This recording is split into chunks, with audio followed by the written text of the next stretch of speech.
मोर ना जीवन हालदार एमबी 128 ग्राम ए रास्ता काम नहीं आम मीडिया माध्यम रे प्रशासन को जनाइथिलु जे हमरो रास्ता बहुत खराब काम होइतिला पूरा डैमेज तापरे प्रशासन को धन्यवाद एवं मीडिया को धन्यवाद आमर कथा सुनले पुनराय ए कामटा रास्ता को आउ थरे नुआरे काढ़ी देकिना फिर नुआरे तैयारी होउची।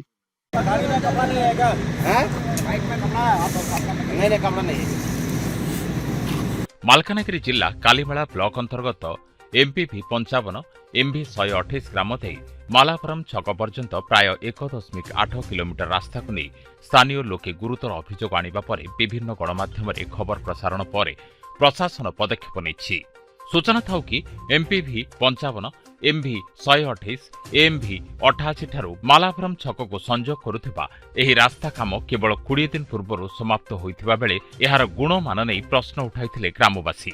हमर जो विगत दिन रे न्यूज हैतिला ए रास्ताटा बहुत खराब काम हैतिला जो जगह 100% काम होबा कथा से जगह रे 30% काम हैतिला।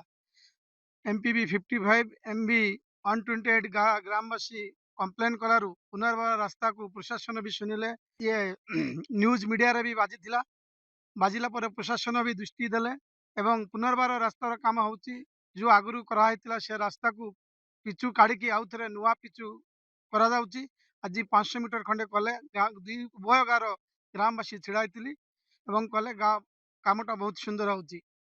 तो ये काम नहीं करे जो 55 बा 128 मालावरम ग्रामवासी कम्प्लेन देइतिले जे सेई दिन किंतु कामटा ठीक हेई पार नथिला जे आज ग्रामवासी 3टा ग्रामवासी मिसी कर जोड़ा काम देखुचंती 500 मीटर काम चलची पूरा सठिक भाव रे काम चलची आमे भी तदंत करूछु ए काम नहीं। खबर प्रसारण पर आज पिचु रास्ता को संपूर्ण खोली पुनः पिचु चिप्स पकाई रास्ता काम गुणवत्ता सह आरंभ होईछि। एहाकु नै अंचलवासी खुशी व्यक्त करी गणमाध्यम और प्रशासन को धन्यवाद देवा सह कृतज्ञता जणाइछन्ति।